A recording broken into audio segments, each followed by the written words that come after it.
contacto directo. Byron Real, abogado de Verónica Zarauz, esposa de Fernando Villavicencio, nos acompaña. Bienvenido, gracias por estar con nosotros. Buenos días, muchas gracias también. Después del allanamiento en el domicilio de Fernando Villavicencio, el asesor del asambleísta Clever Jiménez, la señora Zarauz presentó una denuncia ante la Defensoría del Pueblo. ¿Cuáles fueron, a juicio de su defendida, los derechos violentados la noche de ese allanamiento? Bien, en la noche posterior a la Navidad se originó, hubo una diligencia judicial en la cual un grupo de 10 encapuchados fuertemente armados de GIR pues ingresaron al domicilio de la familia Villavicencio Zarauz. Esto generó pues alrededor de 3 horas de terror que esta familia sufrió, y la composición de esta familia pues está integrada por 2 niños, uno de 1 año y medio de edad y el otro de 6 años de edad.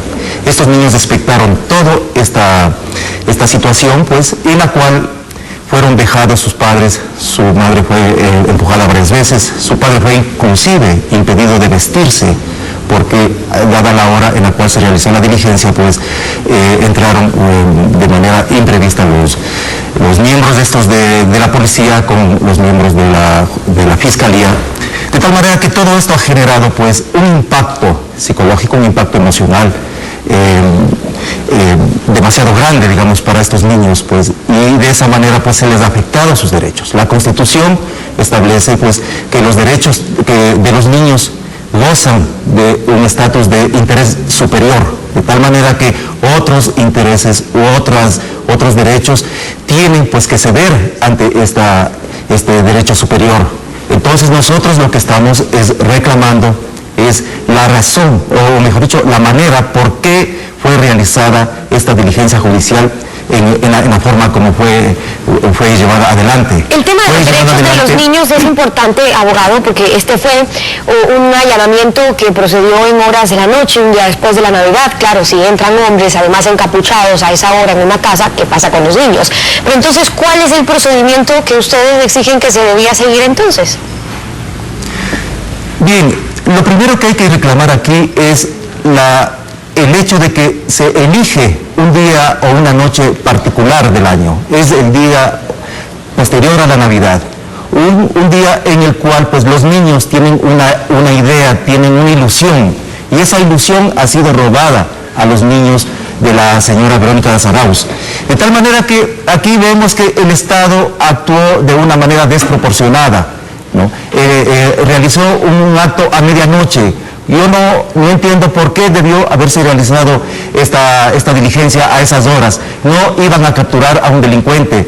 El señor Fernando Villavicencio, pese a que él es contrario a las ideas del gobierno, él es un opositor declarado al gobierno, le ha realizado muchas denuncias por actos de corrupción, pero eso no amerita como para que se realice una diligencia judicial con ese formato. Entonces, ese formato pues fue particularmente agresivo en contra de 2 niños, y en este momento el Estado ha guardado un silencio, lo cual tiene pues es contrario a lo que ocurrió con otros niños que aparecieron ellos, niños hijos de un político que aparecieron sonrientes junto a otro político. En ese caso sí hubo pues rasgadura de vestiduras, sí hubo muchas críticas, hubo sanciones, pues hubo amenazas inclusive contra los padres de sancionarlos.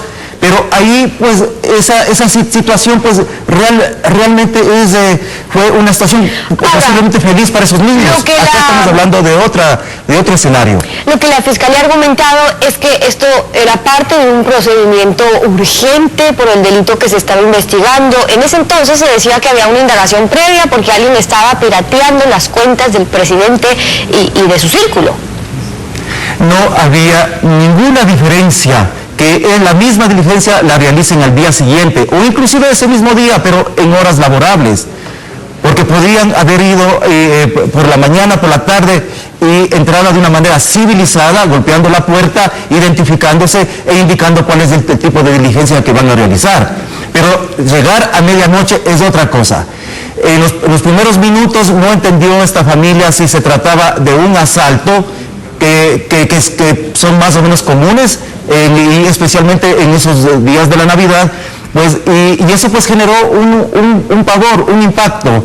Voy a contarles una anécdota que puede retratar, o sea, el tipo de impacto que ha causado en uno de los niños.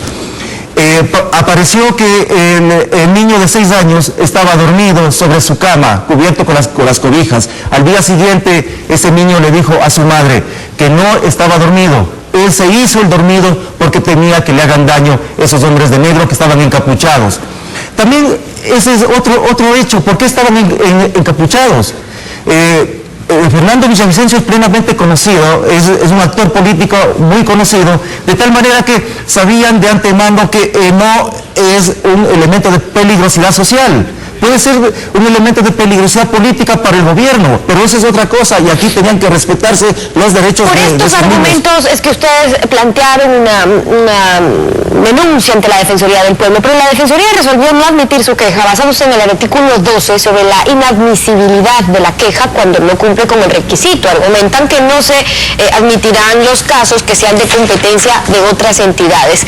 En este caso, como la señora estaba solicitando que se investiguen las razones por las cuales la Fiscalía ordenó una diligencia a medianoche y que también se tomen las medidas para que las autoridades investiguen y sancionen a quienes cometieron este acto, la Defensoría dice, bueno, eso le compete entonces a la Fiscalía, nosotros no tenemos por qué actuar aquí.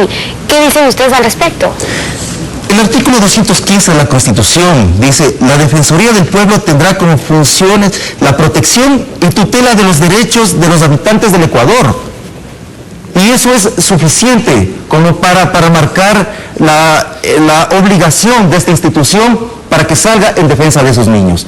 De tal manera que a mí me parece una exposición pues sumamente débil esa fundamentación en la cual ellos inadmiten la denuncia que se le realizó a ellos. Y dentro de las competencias de la Defensoría está también el defender de oficio o a petición de parte la observancia de los derechos fundamentales individuales o colectivos, o que la Constitución, que las leyes, los convenios y tratados internacionales garanticen. ¿Por qué ustedes presentaron entonces una denuncia ante la Defensoría específicamente? Exactamente. Y aquí nosotros creemos que la Defensoría está actuando de una manera congelada, no está entrando en el sistema neoconstitucional y peor aún garantista que la Constitución está imbuido de esos principios. Yo quiero decirle al señor Defensor del Pueblo que es sumamente importante que miren a la Constitución no como un cuerpo congelado. La Constitución no es un sistema casuístico, no puede pues exponer todos los casos de la realidad. La Constitución es un elemento que debe ser interpretado a fin de defender los derechos de la ciudadanía. Tiene que comprender el Defensor del Pueblo que en aras de defender esos derechos de la ciudadanía, de las personas, de la naturaleza, de los discapacitados, de los niños, puede inclusive dictar medidas de cumplimiento obligatorio. Es decir, la Constitución le está franqueando todas las posibilidades como para que haga cumplir los derechos. La Defensoría ya resolvió inadmitir el trámite de su petición, pero sí recomienda más bien a la peticionaria que haga prevalecer sus derechos, pero ante las autoridades competentes. Ahora, le pregunto a usted como abogado, en el caso de que las autoridades vulneren esos derechos, entonces, ¿a dónde se debe recurrir si la Defensoría se declara incompetente? En este caso, una vez que ha sido inadmitida esa denuncia, ¿qué acciones van a tomar? Yo considero que la Defensoría les ha dejado una indefensión a estos niños. Nos está recomendando irnos a la Fiscalía, cuando la Fiscalía pues tiene que responder ante esta situación, porque esta fue una diligencia dirigida por la Fiscalía. De tal manera que, ¿cómo vamos a ir ante el mismo ente que fue el agresor? Entonces yo no lo veo sentido en esta sugerencia de la... Byron Reales, abogado de la esposa de Fernando Villavicencio, acompañándonos hoy aquí en Contacto Directo. Muchísimas gracias por haber estado con nosotros. Muchas gracias a usted. 7:30.